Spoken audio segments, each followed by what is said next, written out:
14 अप्रैल को राज्य के उप मुख्यमंत्री देवेंद्र फडणवीस द्वारा ये घोषणा की गई थी कि उत्तर नागपुर में डॉक्टर बाबा साहब आम्बेडकर अस्पताल एवं संशोधन केंद्र बनाया जाएगा। हालांकि संबंधित अस्पताल बनने से पहले ही उसे दूसरी जगह स्थानांतरित करने की बात पर एनसीपी नेता वेद प्रकाश आर्य द्वारा उप मुख्यमंत्री से सीधा सवाल किया गया। पर अधिकांश लोग हैं वहाँ मागास वर्गीय समाज के हैं, अल्पसंख्यक है और छोटी छोटी जातियों के लोग हैं। आज वहाँ के लोगों को बहुत दिक्कत हो रही है और इस तरह उप मुख्यमंत्री जी की दोहरी नीति यह समझ के बाहर है कि वे वहाँ पर आकर 14 अप्रैल को बाबा साहब आम्बेडकर की जयंती के दिन वहाँ पर बोलते हैं कि यहीं पे हॉस्पिटल बनेगा और वहाँ से फिर गिरीश महाजन के माध्यम से जो मंत्री जी आदरणीय गिरीश महाजन जी उनके माध्यम से बोलते हैं कि इसको मिहान में ट्रांसफ़र करने के आदेश दिए जाते हैं। ये मेरे पास उसका पत्र है, ऐसा नहीं मैं कोई हवा में बोल रहा हूँ। अगर यह भूमिका है तो वहाँ वायदा क्यों करना कि यहाँ पर, और जब हमारे आमदार और पूर्व ऊर्जा मंत्री उसके पीछे इतने सालों से लगे हुए हैं। पहले मेरे ख्याल से 500 कुछ बेड का था, उसके बाद इन्होंने अभी लाया 615 बेड का। अब 615 बेड का 1156 करोड़ रुपए निधि की प्रशासकीय मान्यता मिल चुकी है और उसमें 78 करोड़ रुपए जो हर साल का प्रशासकीय खर्च होगा उसकी भी मान्यता उसके साथ में मिली हुई है।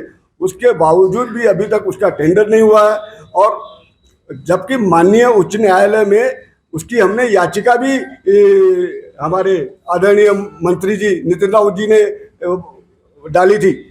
उस याचिका में करीब 3 साल हो गए।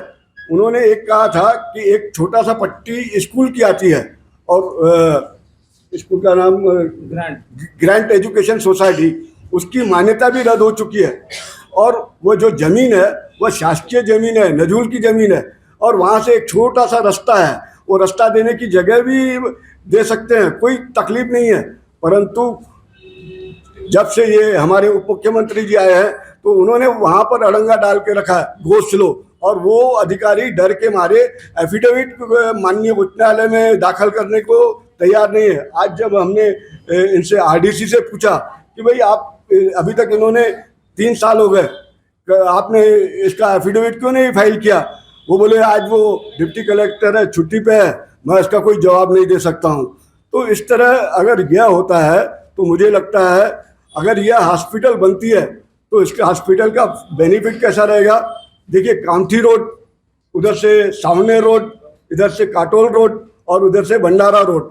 अब भंडारा रोड से अगर जसवंत टाकीज तक ये हॉस्पिटल आती है, ऑटोमोटिव चौक तक आती है, ऑटोमोटिव चौक तक आती है तो 4 किलोमीटर पड़ेगा, ऑटोमोटिव चौक से लेकर जसवंत टाकीज तक आती है तो 6 किलोमीटर पड़ेगा, यानी 2 पार्ट में बनने वाला है। यह हॉस्पिटल में कैसा है, जसवंत टाकीज के पास में जो हॉस्पिटल बनेगा वहाँ हॉस्पिटल बनेगा और ऑटोमोटिव चौक पर मेडिकल कॉलेज बनेगा, जो बच्चों की पढ़ाई रहेगी। वहाँ पर पीजी के लिए जो बच्चे रहेंगे वहाँ पर पीजी कर सकेंगे और यहाँ पर इनडायरेक्टली उत्तर नागपुर में 5000 से ज़्यादा लोगों को रोजगार मिलेगा।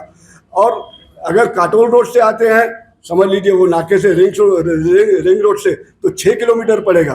तो इसका फ़ायदा क्या है, काटोल, सावनेर, कामठी और अपना भंडारा रोड, ये 4 जो रोड है इनको बेनिफिट मिलेगा और इसका सबसे ज़्यादा गरीब जनता को बेनिफिट मिलेगा। तो मेरा आपसे निवेदन है कि इसको आप हमें ज़्यादा से ज़्यादा अपने समाचार पत्रों में स्थान दें। ये जनता का प्रश्न है, यहाँ कोई दलगत राजनीति नहीं है। ये दलगत राजनीति से हम ऊपर आके एक समाज में एक अच्छी हॉस्पिटल बनना चाहिए, उसमें कोई जाति धर्म नहीं है और हम चाहते हैं कि यह इसका फ़ायदा सभी ने लेना चाहिए।